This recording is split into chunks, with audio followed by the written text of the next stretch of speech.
beautiful word. Only a comfort can afford. Striving alone to face temptation sore. Where could I go unto the Lord?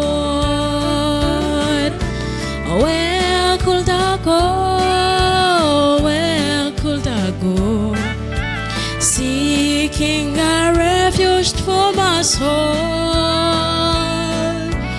needing a friend to save me in the end. Where could I go but to the Lord? Neighbors are kind, I love them everyone. We get along in sweet accord. But when my soul needs manna from above, where could I go but to the Lord? Where could I go? Where could I go? Seeking a refuge for my soul, needing a friend to save me in the end. Where could I go but to the Lord?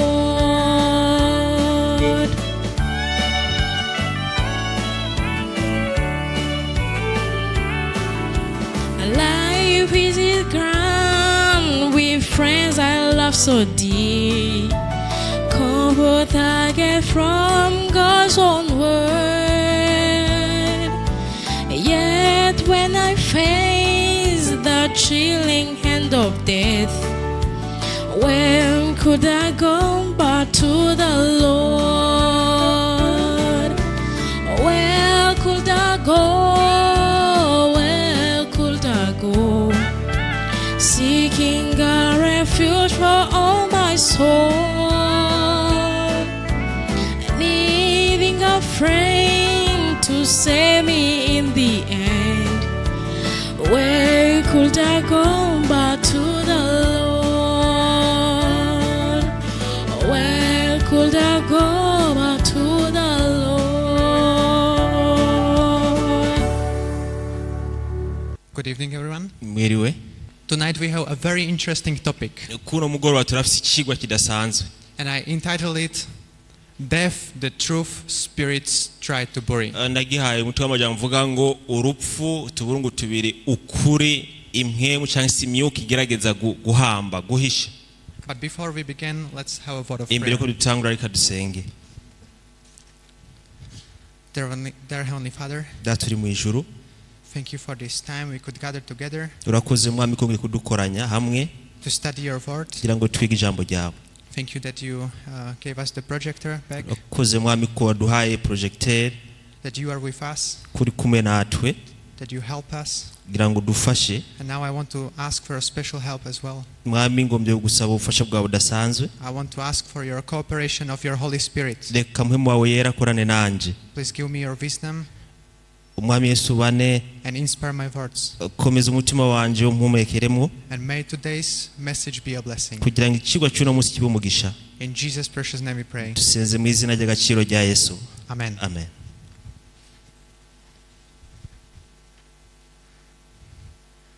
The ancient Egyptians believed that life continued after death. Abanyegiputa ba kera bizera yuko ubuzima bubandanya n'inyuma y'urupfu. They thought the dead would need their possessions in the next life. Bizera yuko abapfuye bafise uko bazobazigamira ubuzima mu buzima bw'inyuma y'urupfu. And so they preserved the bodies of the pharaohs and they buried them in these huge pyramids. Rero kubw'ibyo byatuma babika imibiri y'abami babo bitwa abafarawo bakayibika mu mapiramide manini. And they would fill those pyramids with gold, with food, even with servants. Barabajanira mbere muri amapiramide izahabu ifungurwa mbere bakabashiriraho n'abarinzi abo bitwa novuga ngo babacakara babarinda. And all of it was based on one belief. Ibyo byose byari bishingiye ku cyo no kwita ikizigiro cyangwa ikizegwa runaka. What they believed happens after death. Icyo rero kizegwa cyari kingo ibyo bizera yuko ibyo bizigira bibaho inyuma y'uko umuntu apfuye. In 1997, mu mwaka w'igihumbi kimwe amajana icenda na mirongo icenda n'indwi a man named Marshall Applewhite, umugabo umwe yitwa Marshall Applewhite he led a group called Heaven's Gate. yarayoboye umugwi w'abantu bitwa ngo amarembo y'ijuru. And this group had 38 followers. Aba bantu bari bafise abantu, uyu mugwi wari ugizwe n'abantu 38 bawurimwo bawukurikira. And he convinced 38 of its members to take their own lives. He convinced 38 of the members of this group to take their own lives. Yatahuje abantu 38 yuko bokwicwa. They believed that by dying, bizera yuko nibamara gupfa they would leave their bodies behind. imibiri yabo hirya y'urupfu izosubira kubaho. And they would join a spaceship following the Hale-Bopp comet. Kubw'ivyo rero bizera yuko bazoronka uburinzi budasanzwe bw'icyo bitwa Hale comet. They believed it would take them to a higher level of existence. Kubw'ivyo rero bizera ko ibi bintu bizera ngo Hale comet bizobajana kukundi kubaho kubwiza kudasanzwe. Their false belief about death literally led them to death. Ibi byizegwa bipfuye bitari byo byatumye abantu ubuzima bwabo butwagwa barapfa. Here's my point. Iyi rero aha niho gushinga imizi. One group builds pyramids. Umugwi umwe wubatse amapiramide. Another group takes their own lives. Uwundi mugwi nawe wemeye kwicwa. And all of it because ibi byose bishitse kubera ko of what they believed about what comes after death. Bashingiye ku byo bizera bishobora gushika inyuma y'urupfu. And so what you believe, and that's my first point, what you believe about death affects how you live. Ivyo rero wizera ku bijanye n'urupfu biragira ubwako ku buzima bwawe mbere no ku kuntu wizera. That's why this message tonight is important. Niyo mpamvu ikigwa cy'uno mugoroba gihambaye cyane. It affects what you live towards. Nimbe ibyo wizera bigira ubwako ku kuntu baho. And as we've just learned, that it also sometimes affects how you die. Ibi rero biranagira n'ubwako ku kuntu urupfu rwawe ruzoba rumeze. And that's why it matters so much to know what the Bible actually says about death. Niyo mpamvu ari by'igiciro gutahura cyangwa se kumenya icyo Bibiliya ivuga ku rupfu. But in order to understand death, we must first understand life, its antithesis. Imbere yuko utahura iby'urupfu banza utahura iby'ubuzima. So let's read John chapter 14 verse 6. Turabe mu butumwa bwiza bwanditswe na Yohana igice cya 10:16. Jesus says, I'm the way, the truth and the life. Yesu arabwira ngo ni jewe nzira n'ukuri n'ubugingo. What is Jesus? Yesu ni iki? He's the life. N'ubuzima. So he's not only our creator, si umuremyi wacu gusa, he's the very source of life. ni nawe soko y'ubuzima. Some people believe that God created the world Abantu benshi barizera yuko Imana ariyo yaremye and then he isi stepped away from it. maze yitandukanya nayo. But the Bible teaches us something very different. Ariko Bibiliya twigisha ukuri kunyuranye n'uko God is not only our creator, Imana si umuremyi wacu gusa, he is also our sustainer. ni nawe atuzigama, ni nawe atubeshejeho. Every breath we take, Impwemu yose every uhumeka, heartbeat, uko umutima utera, every moment of life depends on him. buri karyo kose ubayeho ku kubaho kwawe kava ku Mana yacu. Acts chapter 17 Aha turasoma byakozwe mu 17:25 verse 25. 25. It says, he gives to all life, breath and all things.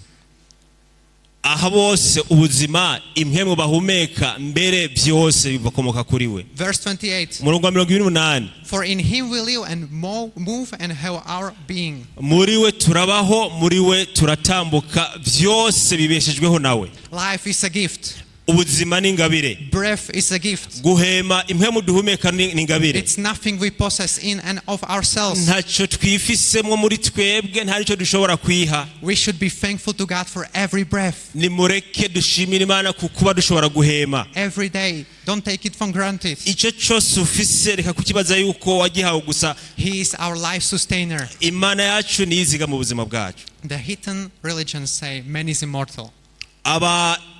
Amadini menshi y'abapagani avuga ngo umuntu umushaha ntupfa. But this doesn't really agree with the Bible. Ibi ntibijyanye n'ukuri kwa Bibiliya. Let's read 1 Timothy chapter 6. Ikete ya mbere Timoteyo 6 verses 15 and 16. umurongo wa 15 n'uwa 16. The King of Kings and Lord of Lords.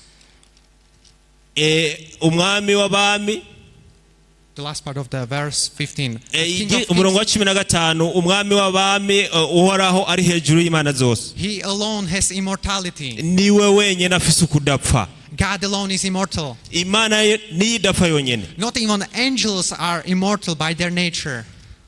Bego n'abamarayika uko baremwe nabo nyine ntibapfa.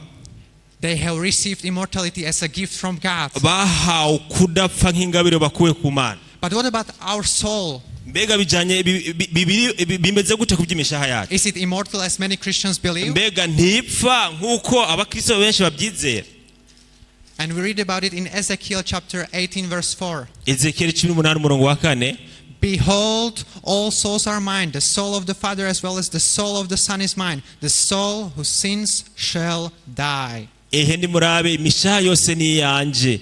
Imishaha yabase, imishaha y'abana ni yanje.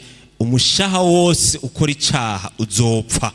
I'll read verse 20 of the same chapter, Ezekiel 18:20. Ezekiel 18 umurongo wa 20. The soul who sins shall die. Umushaha ukora icaha uzopfa. The Son shall not bear the guilt of the Father, nor the Father bear the guilt of the Son. The righteousness of the righteous shall be upon himself, and the wickedness of the wicked shall be upon himself. Umwana ntazozira ibigabitanyo byase, nase ntazozira ibigabitanyo by'umwana wiwe, ubugororotsi bw'umugororotsi azobuharugwako, ibyaha by'umunyabyaha azobiharugwako. Most religions say that human beings have an immortal soul. Ibyizerwa amashengero menshi avuga yuko ikiremwa muntu gifise umushaha udapfa. But is this biblical? Ariko ibi mu by'ukuri ntago biva muri Bibiliya. Well, not according to this text from the Bible. Mbega Bibiliya ivuga iki kuri iki gisomo? So what then is the soul? Mbega umushaha wowe ni iki? Let us turn to the first usage of the word soul in the Bible. Reka turabaho Bibiliya yakoresheje bwa mbere ijambo umushaha. Let's go to the very first book of the Bible, Genesis chapter 12. Tuje mu gitabo kibanziriza ibindi itanguriro 2 umurongo w'indwi. Chapter 2 verse 7. Itanguriro 2 umurongo w'indwi. And the Lord God formed man of the dust of the ground and breathed into his nostrils the breath of life, and man became a living being. Uhoraho Imana abumba umuntu mukungu wo hasi amuhumekera mu mazuru impwemu y'ubugingo umuntu acaba ufise ubugingo. So God takes the elements from the earth. Imana yafashe umukungu uvuye mu isi and he forms a body. Maze irema ikibiri. He forms a man. Irema umuntu. But in this stage the man is still just laying there. Ariko hejeje gufata ivu ikabumba ikibiribiri cyari kijyamye hasi kirambaraye. It's still there is no life in it. Bisigura ngo muri ico nta buzima bwari burimo. So God needed to do something more. Imana yari ikeneye kugira ikindi kintu kirenze kuri ibyo ikora. And the Bible says Bibiliya iravuga ngo God breathed into Adam's nostrils the breath of life, and then he became a living Imana soul. ihumekera muri Adamu mazuru y'impwemu y'ubuzima maze umuntu aba ufise ubugingo. So we could write it as a simple equation. Turashobora kubifata nk'igiharuro cyoroshe. Body plus breath urimwo impwemu equals a living soul. Uhinduka umubiri cyangwa se uhinduka ufise ubugingo. A conscious living creature. Bisigura ngo umuntu afise ubwenge ikiremwa kiriho gihema gihumeka. Or the other way around.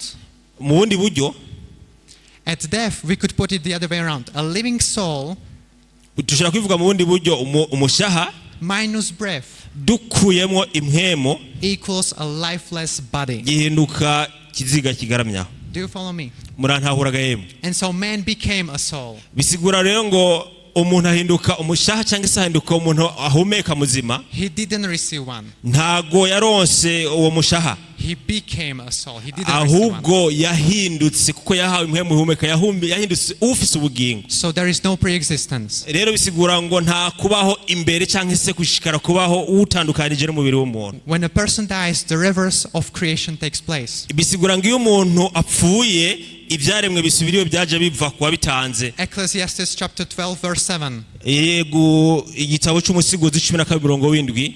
Then the dust will return to the earth as it was, and the spirit will return to God who gave it. Ivu rizosubira mu isi nk'uko byamye maze impwemu isubire ku Mana yo yayitanze. Death is the undoing of life. Bisigura ngo urupfu ni gusambura ubuzima. And so it doesn't return the soul. Rero ntabwo hasubirayo umushaha. It returns the spirit, the ahubwo breath. impwemu y'ubuzima niyo isubira kuba yitanze. It is not a conscious being that returns. Ntibisigura ngo ni cya kiremwa cyiyumvira si ibyiyumviro bisubira inyuma. It's the life force. ahubwo ni ubushobozi bwo kubaho. It's the ability to breathe that returns back to ni God. bwa bushobozi bwo guhema bukuvamwo bugasubira kwa butanze. It's like a light bulb. It's like a light bulb. Bisigura ngo ni nk'itara. Unplug it. Iyo ucomoye kuri prize. And where does the light go? Umucucu ugenda. Nowhere. Ntawe usubira kubona. It doesn't fly off to live somewhere as light, right? Ego ntabwo umuco uba wagurutse. It simply stops existing. Ahubwo umuco uhagarara kubaho kubera ko wava wacomoye. The power returns to its source. Bisigura ngo ubushobozi bwatumye itara ryakabusubiraho bwaje bupfa. And the bulb goes dark. Itara rikazima. And that's exactly what happens with death. Ibi nibyo bibi umuntu apfuye. So what happens with the dead? Mbega kubapfuye bigenda gute? How conscious are there? Mbega ubwenge bwabo bigenda gute? Let's go to Ecclesiastes chapter 9. Umusigozi 9:5-6. For the living know that they will die, but the dead know nothing. Abakiro baba bazi ko bazopfa ariko abapfuye ntacyo bamenya. And they have no more reward. Nta mpera. For the memory of them is forgotten. Baribagiranwa. Also their love, their hatred, and their envy have now perished. Nevermore will they have a share in anything done under the sun. Urukundo rwabo, ishari, inzigo, ibyo byose bijana nabo ntacyo basubira kwibuka na kimwe mu bibera munsi y'izuba.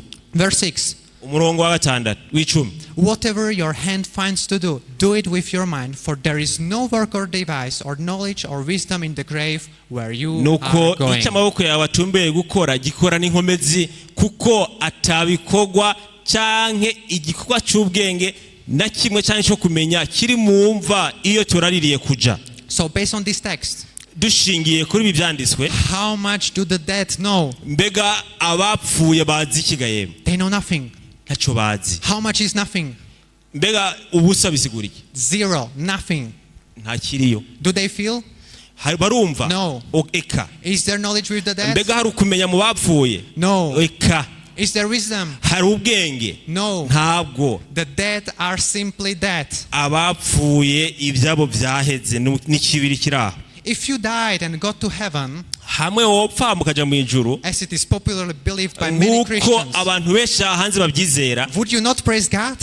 Mbega ntiwohimbaza Imana? Would you not rejoice in Him? Ntiwoba uriko uranezererwa Imana? Would you not sing for His glory? Ntiworirimbira ubwiza bwayo? Would you not dance from His happiness? Ntiwotambira from the happiness? Ntiwotamba kubw'umunezero? But the Bible says, ako Bibiliya avuga ngo, the dead do not praise the Lord, nor any who go down into silence. Abapfuye ntibashobora guhimbaza Imana, mbere nta n'uwuja hacekegwa yohimbaza Imana. So even the righteous who have died are not praising God in heaven. N'abagororotsi bapfuye ntago bariko barahimbaza Imana yo mu ijuru. What is death? Mbega urupfu ni iki? What is death like? Mbega urupfu rusa ni iki? Many times the Bible compares death to a sleep.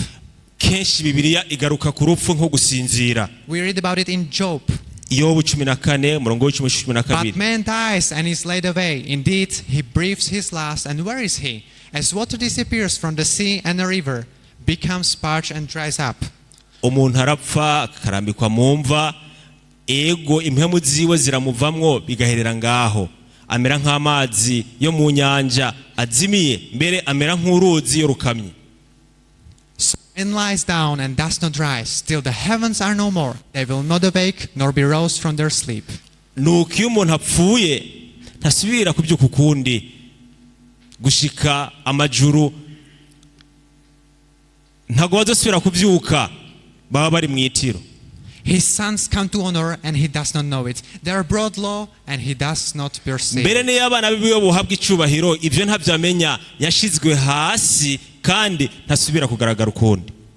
When a man dies, igihe umuntu apfuye, it's like a pause of life until Jesus returns. Ni kiruhuko cy'ubuzima gushika Yesu agarutse. It's like when you go to bed at night. Ni igihe bisa nkaho ugiye kuryama mu ijoro ku gitanda. You fall asleep. Ugwa mu itiro. Then you wake up in the morning. Ukavyuka mu gitondo. But you didn't perceive the hours that went by. Ayo masaha waruryamye ntacyo wamenye na kimwe. So it's the same way. It's very similar with the dead. Bisa n'umuntu yapfuye. They will close their eyes. Bugara amaso. And the very next thing they know, icyo bashobora kumenya kizikurikira, will be the voice of Jesus calling them up. Ni ijwi rya Yesu rizoba ribahamagara ngo bazuke.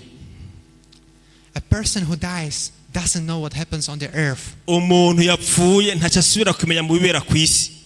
A person who dies doesn't know what happens on the earth. Isn't that a relief, my friends? Umuntu yapfuye ntacamenya kubera ku isi. Mbega iki kizegwa si cyukuri gabagenzi. Yesu ashimwe. Amen. They do not how to watch the pain. Ntibasubira kubabara. They do not how to watch the suffering. Nta wundi mubabaro n'umwe basubira They kugira. do not how to watch the heartbreak their loved ones are going through. Ntibasubira kubona ibihe biruhisha abo bakunda bariko baracamwo. But they're resting peacefully. Baruhutse mu mahoro. They're unaware of the tragedies and troubles of this world. Ntaco bazi ku by'intambara n'imibabaro y'iyi si. And this is the second reason why I'm sharing this message with you tonight. Iyi niyo mpamvu igira kabiri ndiko ndasangira namwe ubutumwa kuno mugoroba. Because it's a message of hope. Ni inkuru, ni ubutumwa bw'ibyizigiro. It's a message of relief. Ni ubutumwa bwo kwizegwa. Right now there's nothing burning in hell. Muri uno mwanya nta kintu na kimwe, nta muntu ariko araturirirwa hariya mu muri udashira. There's no one watching from heaven at you suffering, tapping in sin. Nta umuntu ari mu ijuru ariko aritegereza abantu bari mu muriro bariko barasha. This is a message of relief. Ubu ni ubutumwa bwo kuruhura umutima wawe. Jesus also compared death to sleep. Yesu nawe nyene hari icyo yavuze ku by'urupfu. These things, and this is what we read in John, these things he said, and after that he said to them, our friend Lazarus sleeps, but I go that I may wake him up. Inyuma y'ibi byose aravuga ngo inshuti yacu Lazaro yasinziriye ariko ndagiye kumukangura. Then his disciples said, Lord, if he sleeps, he will get well. Maze abigisha baravuga ngo mwami niyo abasinziriye araza kuvyuka. However, Jesus spoke of his death, but they thought that he was speaking about taking rest in sleep. Then Jesus said to them plainly, Lazarus is dead. Bo biyumviye ko Yesu ariko arababwira ku by'urupfu, ariko bo biyumvire ko babwiye iby'ikiruko gisanzwe cyitiro, maze Yesu mu buryo bwuguruye ubuhara babwira ngo Lazaro yapfuye. Jesus, Job, David, they all compare death to a sleep. Yesu, Yobu, Dawidi bose bagiranije urupfu no gusinzira. In fact, more than 70 times the Bible calls death a sleep. Inshuro zirenga 70 Bibiliya yita urupfu gusinzira itiro. But the death is not the end. Ariko bagenzi urupfu si ryoherezo. According to Jesus, we read about this in John chapter 5. Nkuko tubisoma muri Yohana 5:28-29. Very encouraging words. Very encouraging words. Amajambo meza cyane adukomeza. Do not marvel at this, for the hour is coming in which all who are in the grace will hear his voice and come forth, those who have done good to the resurrection of life, and those who have done evil to the resurrection of condemnation. Ntimutangazwe n'ico kuko igihe kiza kuza aho bari mumva bose bazokumvira ijwi ryanje bakazivamwo, abakoze ibyiza bakazukira ubugingo, abakoze bibi bakazukira gutsindwa n'urubanza. According to this text from the Bible, Twisunze iki kisoma cha Bibiliya, righteous receive eternal life when? Mbega abagororotsi bahabwa ubugingo budashira ryari? At the resurrection. Ku muzuko. It happens at the resurrection. Bishika igihe bazoba bazutse. Now think about this. Iyumvira ikireba. What would be the point of the resurrection? Mbega ibyo kuzuka byo bisiguye iki? If people went straight to heaven or to hell? Hamwe abantu mu by'ukuri bapfuye botera baja mu ijuru, abandi nabo bakaja mu muriro. Do you follow me? Buriko murankurikirana. What would be the point of the resurrection if people went straight to heaven or to hell? Mbega agaciro ko kuzuka nakaye hamwe abantu bapfuye ngo boja mu ijuru, abandi bakaja mu muriro. Who would be resurrected? Mbega ninde yozuka none? All right, but someone might ask, umuntu ushobora kwibaza ikibazo. What about the thief on the cross? Mbega bimeze gute ku gisuma cyari ku musaraba? Didn't he go to heaven with Jesus the very same day he died? Mbega nticyakiye kija mu ijuru hamwe na Yesu kigipfa? Well, let's look at what the Bible actually teaches about the thief and about the promise Jesus made to him. Reka turabe mu by'ukuri neza na neza icyo Bibiliya yigisha ku bijanye n'igisuma ku musaraba n'isezerano Yesu yamuhaye. I like this part. This is my favorite. Ndakunda cyane ahantu tugeze haraneza cyane muri Bibiliya. So Jesus was crucified between two criminals, right? Yesu yabambwe hagati y'ibisuma bibiri. And then Mark tells us that one of the two criminals, Mariko aratubwira ngo umwe muri ibyo bisuma bibiri, he repented. umwe muri abo bicanyi yarihanye. His heart was changed. Umutima we urahinduka. And he cried out to be saved. Arataka ati Yesu nkiza. Lord, remember me when you come into your kingdom. aravuga ngo Yesu uzunyibuke niwaza mu bwami bwawe. And then Jesus replies, Maze Yesu aramwishura, assuredly, I say to you, today you will be with me in the paradise. ndakubwira ukuri uyu munsi urabana nanje mu paradizo. Now, some people think Abantu bamwe biyumvira ko Jesus was promising the thief that the two of them would walk into paradise that very day. ko Yesu yarabwiye uyu mwicanyi yuko baza kuja mu paradizo we na n'icyo gisuma uwo munsi. But here's the problem. Aha rero ikibazo kiraha. Jesus himself did not go to paradise the day he died. Yesu bwiwe ntiyaciye aja muri paradizo uwo munsi nyene yapfiriyeko. The Bible tells us that Jesus died on Friday. Biritubwira ngo Yesu yapfuye ku wa gatanu. On Friday he was laid into a borrowed tomb. Yesu amaze gufashirwa mu mva. Then on Sunday morning he is resurrected. Mu gitondo cyo kwa mbere w'imisi ndwi arazuka. He appears to Mary. Ariyereka Mariya. And she wants to touch him, right? Mariya mbere azigomba no kuja gukora kuri Yesu. But Jesus would not let her. Ariko Yesu ntiyabimwemereye. And listen to the reason he gave her. Umviriza ibyo yamubwiye. Do not cling to me, for I have not yet ascended to my Father, but go to my brethren and say to them, I am ascending to my Father and your Father, and to my God and your God. Yesu yamubwiye ngo ntunkoreko kuko ngomba kuduga kwa data, ariko genda ubwire bene data ubabwire yuko nduze kwa data ku Mana. So this was on Sunday morning. Aha hari mu gitondo kwa mbere w'imisi. And Jesus says that he had not yet ascended to his Father. Abwira Mariya tuti sindaduga kwa data. That means Jesus could not have been in paradise on Friday. Birasigura ngo Yesu ntabwo yari yagiye mu paradizo ku wa gatanu. And if Jesus wasn't in paradise on Friday, nimba Yesu atari muri paradizo ku wa gatanu, then the thief couldn't have been there on Friday either. Birasigurwa ngo cyagisumba naco nyene ntabwo cyagiye muri paradizo ku wa gatanu. Do you follow me? Turiko turajana abagenzi. And then it says, haravuga ngo I'll just summarize the passage. Yohana So 10:32. basically they broke the legs of the two criminals to make them die faster. Rero baravunye imigenza y'ibisuma bibiri kugira ngo byorohe ukuntu bashobora kubahamba. But they didn't break Jesus' legs. Why? Ariko ntago bavunye amagufa ya Yesu. Kubera iki? Why? Because by Friday he was already dead. Kubera ko umasaye kumwingamo kwa gatanu Yesu yaza yapfuye. So neither Christ nor the thief were in paradise that Friday. Yaba Yesu cyaba n'igisumba nta numwe yagiye muri paradizo kwa gatanu. Then why did Jesus say what he said? Mbega niki cyatumye none Yesu avuga ibyo yavuze? Did he lie? Mbega yarabeshe? Was he wrong? Mbega yaribeshe? In the original Greek, mu ijambo ry'umwimerere ry'Ikigiriki, in which this part of the Bible is written, ijyakuwemo cyangwa se aho ayo majambo yanditswe, in Greek the text had no punctuation at all.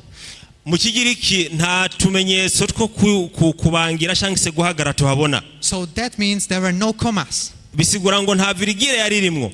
Translators would have to add those commas. Abahubwo bakuye mu rurimi rw'umwimerere rw'Ikigiriki bashyira mu zindi ndimi nibo batangiye kuhashyira akaburungu. And they would put those commas wherever they thought they fit. Rero bashize utu tuburungu cyangwa utumenyetso guhagarara aho biyumvira ko bibereye. And so just by moving one comma, rero mu kwimura akavirigire kamwe, the whole meaning of a sentence would change. Bisigura ngo insiguro y'igiungane yose yacihinduka. So the way we usually read this verse, uko rero dushobora gusoma uyu murongo, this is New King James Version. Muri Bibiliya ya New King James Version, the comma comes before the word today. Umurongo uza hirya y'ijambo uyu munsi. And Jesus said to him, assuredly I say to you, today you will be with me in paradise. Ndakubwira ukuri uyu munsi urabana nanje mu paradizo. When you really read it like that, iyo bisomye uko, it sounds like the thief goes to paradise that same day. Byumvikana ko mengi isima cyagiye muri paradizo uwo munsi nyene. But what if the comma belongs after the word today? Byogenda gute igihe virigire yoza inyuma y'ijambo uyu munsi? Assuredly I say to you today. Ndakubwira ukuri uyu munsi. Or today I say to you. Uyu munsi ndakubwire, you will be with me in paradise. Uzobana nanje muri paradizo. Now today no longer tells us when the thief enters paradise. Rero ntibatubwira ryari igisuma kinje muri paradizo. But it tells us when Jesus made the promise. Ariko bitwereka igihe Yesu yatanze isezerano. So Jesus was saying, Yesu yari karavuga ngo, and this is very encouraging part. Aha rero no hadutera ingoga n'umwete. I'm telling you this day. ndakubwira ukuri uyu munsi. I'm telling you today, Uyu munsi ndakubwira ukuri. on this dark and terrible day, Kuri uyu munsi w'umwiza, uyu munsi uteye agahinda, when you have no hope left, igihe ibyizigiro bimeze nk'aho biheze, that one day you will be with me in paradise. umunsi umwe uzobana nanje muri What paradizo. a promise for a dying man. Mbega isezerano rinejeje ku muntu ariko arapfa. When there was no hope left, Kuri we ibyizigiro byose byari byaheze, Jesus gave him a hope that reached beyond the grave. ariko Yesu amuha ibyizigiro birengeye imva, hirya y'imva. And that same assurance, my friends, Ubwo bushizi bw'amanga Yesu ahaye uwo can be yours gisumba today. birashobora kuba ubwawe mugenzi. Neither did the New Testament church believe that the righteous soul is immortal. Rero ntihakagire umuntu ari mu isezerano rishya yashobora kwizera ko umushaho udapfa, Or that it goes to heaven at death. canke ko baja mu ijuru nyuma yo gupfa. We read about it in Acts.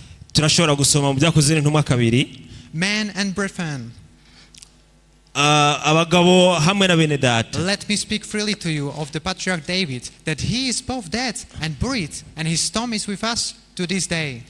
For David did not ascend into the heavens, but he says himself, the Lord said to my Lord, sit at my right hand. Bagabo bene data, si ikingora kubabarira nshize ubwoba ibyasogokuruza mukuru Dawidi yuko yapfuye agahambwa n'imva yiwe iri ngaha ino muri mwebwe gushika n'ubu.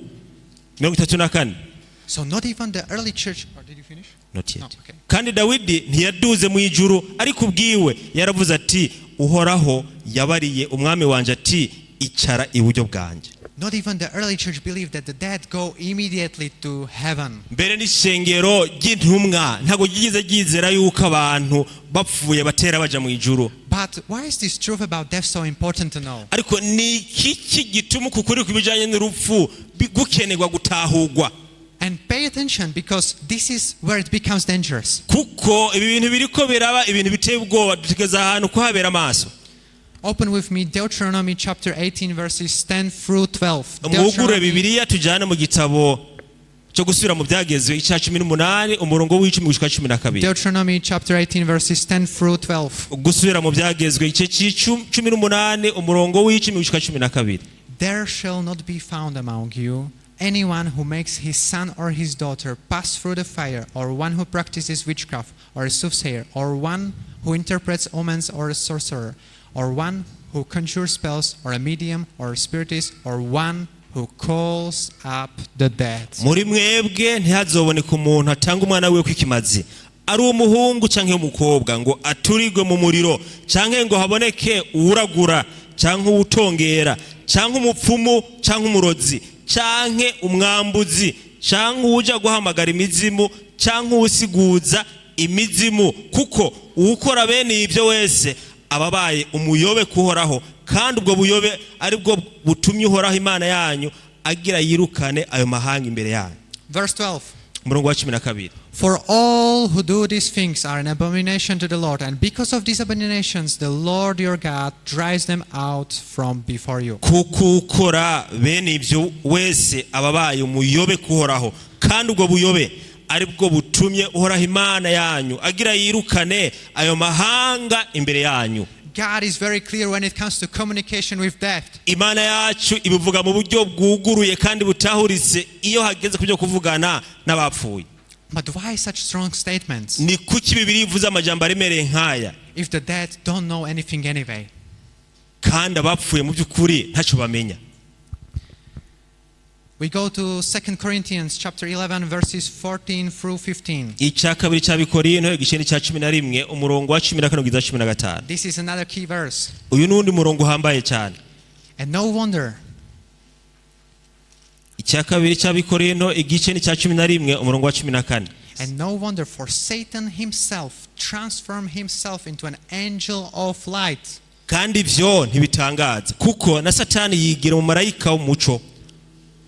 We have said in the previous presentations that people often envision Satan as an ugly creature, red, horns, very ugly. Twarabonye mu byigwa byarenganye ko abantu bagerageza kwerekana Satani nk'ikiremwa kimeze nabi, bagiha amahembe, bacyambika ibintu biteye ubwoba. But read this verse. Satan himself transforms himself into an angel of light. Ariko hadusoma ngo Satani ubwiwe ashobora kwigira marayika w'umuco. Verse 15. Murongo wa 15. It is no great thing if his ministers also transform themselves into ministers of righteousness, whose end will be according to their works. nuko si kigoye ko abakozi biwe nabo bigira nk'abakozi bukugororoka iherezo ryabo rizohwana n'ibikorwa byabo. Who are Satan's ministers? Mbega ni bande bakozi ba Satani? Other fallen angels and people who cooperate with Satan. N'abamarayika baguye hamwe n'abo bahitamo gukorana na Satani. So who can masquerade in the form of our dead loved ones? Mbega none abapfuye bacu dukunda bamera gute? Satan himself and his angels.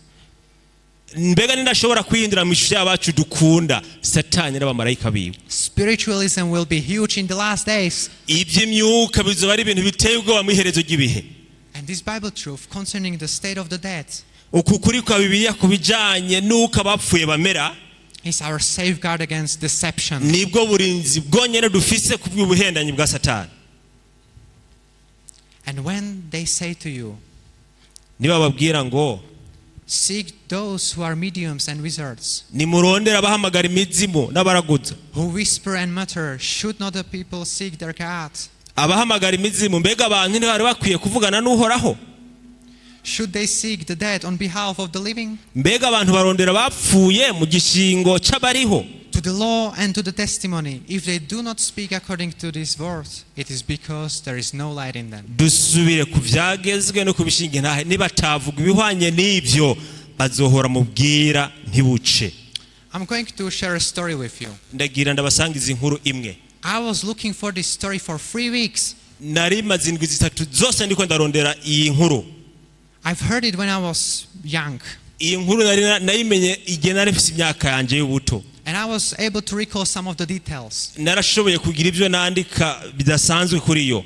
I spent hours on the internet and ChatGPT. Namaze umwanya munini kuri internet mbere no kuri ChatGPT. But I wasn't able to find its original source. Sinari bwagirirwa amahirwe yo gushobora kuronka umwimerere w'iyi nkuru yose. So I asked multiple people, but they only remembered that they heard it, but they also weren't able to help me more. Nabajije abagenzi banje barambwira ati turibuka bike bike mugabo ntago twagufasha kinini cyane. Finally yesterday, ariko ku munsi w'ejo, the day before my presentation, umunsi banziriza ikigwa canje cy'uyu munsi, I called with someone who was able to share all the insights with me. Nashoboye guhana n'umuntu yambari inkuru yose mu buryo bukwiye. So listen to this story. Rero mwumvirize inkuru hamwe nanje. I made a great effort to find it. Narakoresheje ingufu nyinshi kugira ngo nshobore kuyironka. And this story is based on true events. Iyi nkuru rero ni ikintu cyabaye ntago ari imfashanyigisho. It's about one Adventist American doctor. Ishingiye ku muganga umwe w'umunyamerika. And this doctor left his practice to go as a missionary. Uyu muganga yahavuye aheba igikorwa cyiwe cyo kuba missionnaire. He went to the native people of South America. Maze aja ku bantu bahariya muri Amerika y'Epfo. And while he was there, igihe yari hariya muri Amerika y'Amajyepfo, his little daughters got malaria. Umukobwa wiwe yagwaye malaria. And suddenly they passed away. Ubwo nyene acarapfa. It was very sudden. Ibi bintu byaramusambuye mutima. It shocked him. Yarababaye cyane. It shattered him. Mu by'ukuri yasigaye ntacyo afise. It was really difficult. Kuri we byari ibintu bigoye cyane.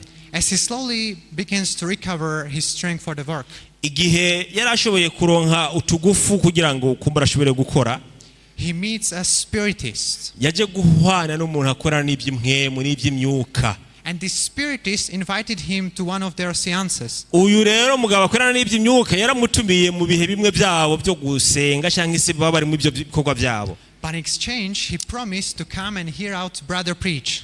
Igihe bariko baraganira yamusezeraniye yuko yoza maze akumvirizwa n'uyu muvukanyi yitwa preach. So the doctor accepts the offer. Uyu muganga yaremeye.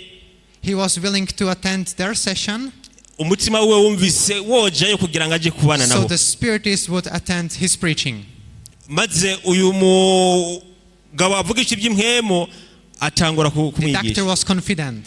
Uyu muganga yaramufitiye icyizere. He knew what it was. Yarazi ibyari byo. He was sure he had it all under control. Yumva ko byose ari karabikurikirana neza. But when he walked into that spiritist meeting, ariko igihe yaratanguye kuja mu byo kuvugana cyangwa kubona n'ibyo mpwemu, his two dead daughters came running to meet him. Babakobwa be babiri yabonye baza ngo bamusanganire. And the story describes how they came to him and sat on his lap. iyi nkuru itubwira ukuntu baje kuri we maze batangura kumera nk'abamuyambira bamugwa mu nda. It was very emotional. Byari ibintu binejeje kuri we. The doctor knew his Bible. Uyu muganga yaciye yibuka Bibiliya yiwe. He knew that dead sleep and know nothing. Yatahuye yuko abapfuye ntacyo bazi.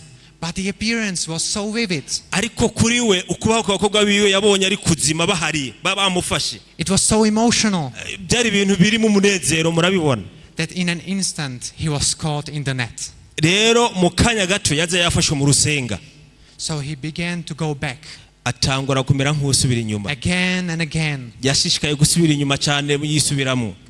And then one night, ijoro rimwe, sitting in the back of the meeting, igihe yaricaye inyuma aho bawukoraniye, after a few moments of enjoying the company of his girls, inyuma yo kuba yanezerewe ukongera kubana n'abakobwa biwe, something suddenly shook him awake. hari ikintu gisa n'icyamukomye bwo nyene bukwi na bukwi. He came to himself. Yongera kugarukana ubwenge. He remembered who he was. Yibuka uwo ari we. And where he was. Hamwe n'ahari mu uwo mwanya. And what was he doing? N'ibyo ariko akora muri ako kanya. What was happening? Ibyo ariko biraba. It was as if he had been walking in a dream. Yari ameze nk'umuntu wamenga ari mu ndoto. And now he was sick to his soul at what he had done. Ubu rero umutima wiwe wuzuye akababaro n'akabonge kubyo yahejeje gukora.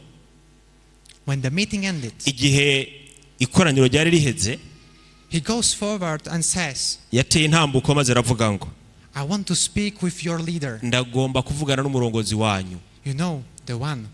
Murabizi wa mugabo. Man number one. Uwo mukuru muri mwebwe. So they took him back into a smaller room. Bamusubiza inyuma mu kumba gato. With a table, 2 chairs and a lamp. Hariho impeza, hariho intebe, hariho n'itara. And a man comes in. Wa mugabo arinjira indani.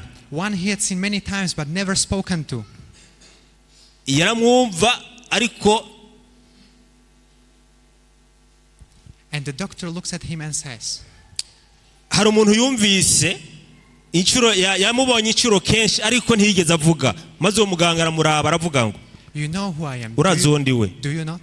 Ntunzi none? Yes. Ego. I want to know something. Hari ikintu kimwe nkeneye kumenya. For myself, ubwanje, I have gone too far. Narenze umurongo shika kure. There may be no escape for me now. Birashoboka ko nta kandi kajya ho gushobora gukira. But for the sake of the church, ariko kubw'ishengero, the church I was raised in, ishengero nakuriyemwo, the Seventh-day Adventist people, Abadventiste umunsi w'indwi, I want to ask you one question. Ndagomba kukubaza ikibazo kimwe. Go ahead. Bandanya mbaza. I want to know what the Spiritists will use in the last days to draw the Adventists away from their God and their Bible. Ndagomba kumenya mbega impwemu cyangwa imyuka mibi izokoresha iki mu bihe by'iherezo kugira ngo ishobore kuyobora Abadventiste benshi kure y'Imana no kure ya Bibiliya. I know from the Bible and the spirit of prophecy that Spiritism will have great power in the last days. Ndabizi neza mfatiye muri Bibiliya impwemu bahanuzi yuko misi iherezo impwemu mbi zizaba zifite ubushobozi bwinshi mu iherezo ry'ibihe. But what method will it use? Mbega bazokoresha ubwahe buryo? Do you know? Hari icyo biziko. The man was silent a long time. Uyu mugabo yarafashe umwanya w'agacerere atari muto. And after a while, haciye akanya, he says, aravuga ibi bikurikira. Yes, doctor. Ego muganga. I know. Ndabizi. Will you tell me? Mbega none urabimbarira? Yes. Ego. I will tell you. Ndakubwira. But if you ever repeat what I tell you here, ariko hamwe wosohoka hanze ugasubiramo ukavuga ibyo ndakubwirire hano, within 3 days you will die. Mu minsi 3 gusa uzopfa. And then he told him. Maze aramubwira ngo. He went home near dawn. Yagiye muhiriwe aho hafi. His wife later said she could never describe what she saw in his face that night. Umugore wiwe yaramubwiye ngo ntashobora kuvuga ibyo yabonye n'amaso yiwe mu ijoro. He looked like a ghost. Yarasa ni mpemu. Yarasa n'umuzimu. White as death. Yarameze nk'umuntu yapfuye. He broke down and told her everything. Yatanguye kumubwira buri kimwe cyose. Darling, mukunzi, if you had walked through that door, namba mu by'ukuri warenganya umuryango and seen our little girls, ukaba wabonye abakobwa bacu bato if you had touched them, ukaba wabakoze ko heard them laugh, ukumva batwenga you would understand. urashobora gutahura I could not simply walk away. sishobora kujya kure y'ibyo bintu I just simply couldn't. ntibishoboka. And then he told her what had happened. umugabo we abwira umugore we ibyabaye And what the man said. hamwe n'ibyo wa mugabo yamubwira. And she begged him, umugore aramwinginga, do not tell me. reka kubimbarira, I do not want to know. sishaka kubimenya, Just let it go. bire kuko Let us pray and reka be free of dusenga it. hama twibera amahoro, We can forget about it. ibyo bintu tubyibagire. But he said, ariko wa mugabo aravuga ngo after what I learned tonight, inyuma y'ibyo nabonye byose mu ijoro I cannot forget it. sishobora kubyibagira. Whatever the consequence, ingaruka zose byontera, I must live my life and my feelings as they are. reka mbeho ubuzima bwanje n'umunezero wanje bigumbagomba uko byogenda kose. I must leave them until the judgment of God. reka ndabibe mwuko gushika ku munsi w'urubanza rw'Imana. And that night, muri iryo joro he told his wife yabwiye umugore wiwe what the man had said, ibyo wa mugabo what yavuze, spiritism would use in the last days to draw God's people away from their faith ibyo and their impwemu God. mbi zizokoresha mu misi ya nyuma mu kuyobora abantu benshi cyane cyane abadivantisi kure y'ukwizera kwabo, kure y'Imana yabo.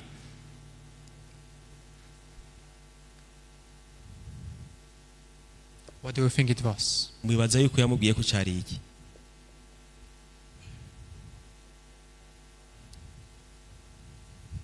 It would be media. ubuhinga ngurukana bumenyi. More specifically, he said television, cyane cyane yaravuze televiziyo, because it was tens of years ago. ariko kubera ko haraciye imyaka 10 irenga, It's not television itself, ntiyamubwiye gusa televiziyo, but it's the content.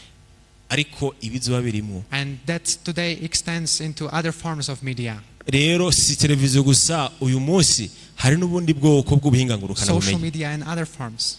ibyo byose bituma tujya ku buhinga ngurukana Again, bumenyi. don't get me wrong. ntimufate nabi, Social media itself are not bad, ubuhinga ngurukana bumenyi ubwabo ntabwo ari bubi, but it's the content ariko ibiri muri bwo that will be used in this way. ni kimwe mu bikoresho yamubwiye kizokoreshwa. Very powerfully. igikoresho gifite inkomezi. And then 3 days later, inyuma y'iminsi 3 the doctor died. wa mugabo yarapfuye. He was confident in Bible. yarizera Bibiliya, He knew what happens after people die. yarazi biba iyo abantu bapfuye. He knew who his girls represented. yarazi icyo abakobwa be basiguye, icyo bahagarariye. He knew all of this. ibi byose yarabizi. He was very confident about it. yari ameze nk'umuntu ufitiye icyizere kuri byo. He was a pastor, yari nk'umupasiteri, a Seventh-day Adventist pastor. yari umudivantiste w'umunsi w'indwi kandi w'umwungere, Yet, ariko he got deceived. ibi nibyo byamushikiye. The Bible tells us Bibiliya iratubwira ngo that in the last days, mu minsi y'iherezo there will be a great deception.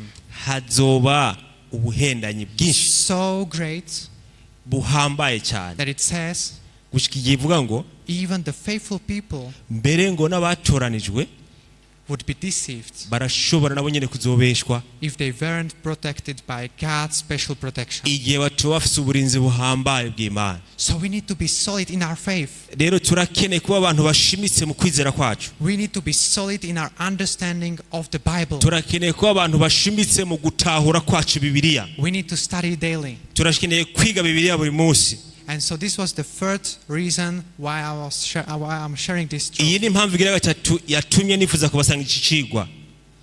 So let me summarize it.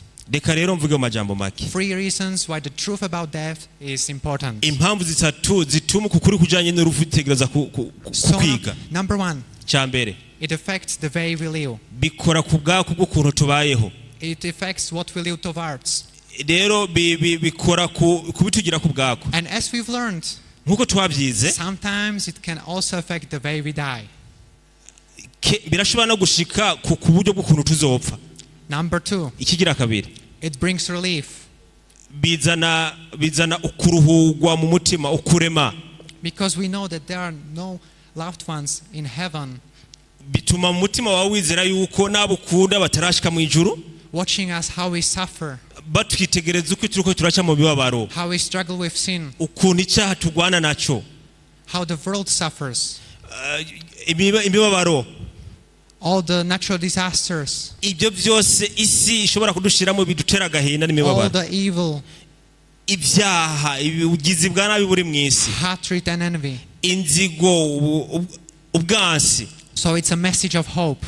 bisigura ngo n'ubutumwa bw'ibyizigiro. That's the second reason Hari impamvu igira gatatu, why this truth about death is important. impamvu ubutumwa ari ubw'agaciro. And the third reason, Iyi mpamvu igira gatatu, it's a safeguard against deception. tukiga iki kigwa kijanye n'urupfu kugira ngo kiduhindukire umurinzi ku buhendanyi n'ububeshi. I know it's quite easy when we don't have to resist because we don't have anyone who died and would reappear in the form of fallen angels. Rimwe na rimwe kumbe rashobora kuba ibintu bigoranye kubitahura igihe nta muntu ufise yapfuye hama ngo watwiyereke mu buryo bw'abamarayika. But imagine your loved one dies. Iyumvire ukunda arapfuye. Your brother or sister, Kumbure mushiki wawe your cyangwa wife or umusaza wawe, husband, umugabo cyangwa umugore, your parents. abo muvyeyi. Imagine this happens Iyumvire ko bishitse. and you can't get over it. Ntushobora kubi muri wo byakugoye kubyakira. You were very close to each other. Mwara abantu makundana cyane. Don't be deceived. Mugenzi ntubeshwe. Be remembered of this message. Uribuka mbega ubutumwa twize? Don't be deceived. Ntuhendwe. So the three reasons why this truth about death is important. Impamvu kukuri kubijanye n'urupfu guhambaye izi zitatu. It affects the way we live, it brings relief, and it's a safeguard against Bifisubwa ku kuntu deception. tubaho, ni kigwa kiduha ibyizigiro n'uburinzi buturinda ubuhendanye. Tonight, Kuri uno mugoroba I want to invite you to make a decision. ndaguhamagarira gufata ingingo. This topic is not one of those motivational or inspirational necessarily. Ego ubutumwa si ubutumwa bumenga bumeze nk'ubutumwa buguhamagarira ubwako buhambaye. But I want to invite you to make a decision. Ariko nagomba kuguhamagara gufata ingingo. Maybe this is the first time you've seen what the Bible really teaches about death. Kumbura uyu munsi n'ubwa mbere utaho ico Bibiliya mu by'ukuri yigisha kubijanye n'urupfu. And that's understandable. Ego ibyo biratahuriza. Because Satan has worked for centuries to hide this truth because he knows that people who are not rooted in God's word are vulnerable to Ego deception. Satani ibinjana byinshi nyuma yacu yarahishije ukuri kuko yarabizi neza yuko abantu benshi badashinze imizi muri Bibiliya ubu butumwa buzobagira ku bwako mbere bukabafata. But tonight, Ariko no mugoroba you have heard God's voice. wamaze kumva icyo Imana rivuga. You have heard God's voice through his words. Wumvise ijambo ry'Imana rivuga ku byo urupfu. Perhaps this truth is new to you, Kumbura ukuri ni gushasha kuri wewe. or perhaps you have known it for many years, Kumbure ukuzi kuva kumenya haraciye imyaka myinshi. but you never fully realized why it matters so much. Ariko kumbure nturashika mu muzo wo gutahura mu buryo bwimbitse impamvu ari kigwa gihambaye cyane.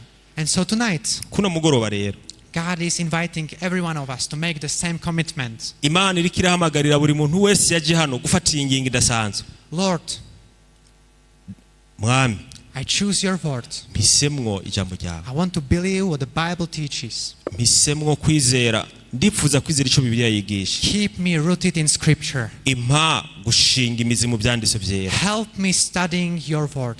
Mfasha mwami kwiga ijambo ryawe.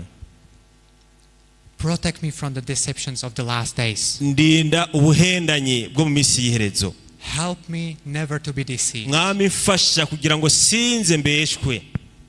And help me stay faithful to you. Shoboza kwamanda umwizigirwa kuri wewe. If this is your prayer, Nimba mu by'ukuri aricyo cyifuzo cyawe mutima wawe. if this is your desire, Nimba aryo sengesho ryawe n'icyifuzo cyawe. if you want to be rooted in God's word, Ukaba ushaka gufata ingingo umugoba wo gushimika mu ijambo ry'Imana. if you want to be faithful in the last days, Ukaba ushaka kuba umwizigirwa muri iyi minsi y'iherezo. please raise your hands to show that you're committing your ways to the Lord. Duza ikiganza cyawe cyemeza kushinza intahe ku Mana yawe. Amen. Amen, amen. Let's pray. Kadusenge.